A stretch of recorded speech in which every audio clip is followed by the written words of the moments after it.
Hey everyone, this is Josh from before. I'm here with a little bit of an epilogue to our Crisis on Infinite Earths wave review. This is like my Jerry Springer final thought. I had an important point I wanted to make in that video, and I got distracted by all of the compounding disappointments of this wave. Biggest among them was the fact that they sent me 2 left legs.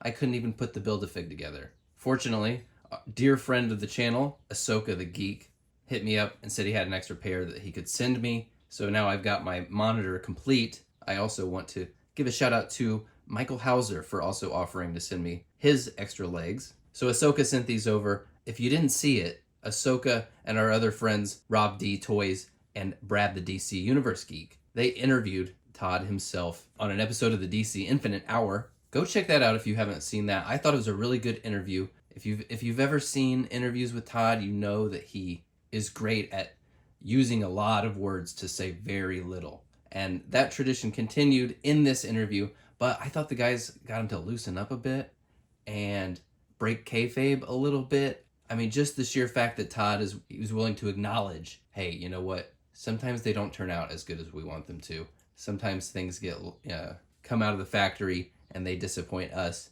Just that alone to get him to, break from just singing the same company song over and over again, I thought that was good to hear. So go watch that. But I had one last thought about this whole wave overall. And normally I don't like to spend a lot of time speculating or talking about things that are kind of rumors, but this one got me thinking.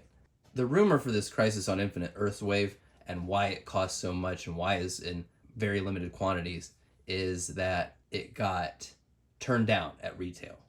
And if it is true, it could be for a number of different reasons. But if it's true, it's not a situation unique to McFarlane. I mean, just look at the world we live in. Obviously, e-commerce is increasingly taking the place of the traditional method of just going to the store and buying the stuff you need and browsing around while you're there. So companies are carrying less product in stores. Now, Todd has been around for 30 years now. He knows the long game is you have to capture the normies and the looky-loos that are just browsing around the store. You catch their attention with something flashy, you convert them into a customer. Because folks like us, collectors, we come and go. He's seen us be around at the beginning for Spawn and Movie Maniacs. Then we left, he had to try different things, Halo, Walking Dead, Five Nights at Freddy's even. He knows that to stay in the game for 30 years, you need a bigger audience than just the collectors who can sometimes turn out to be fair weather fans.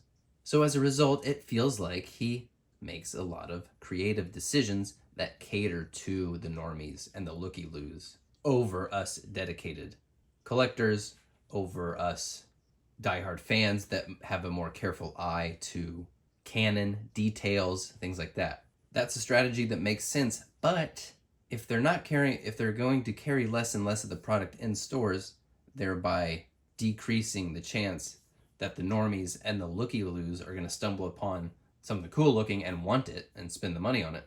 Well, if you don't have those people and you've been spending the last few years kind of alienating the diehard fans, the diehard collectors, well, then who's going to be left to buy the product?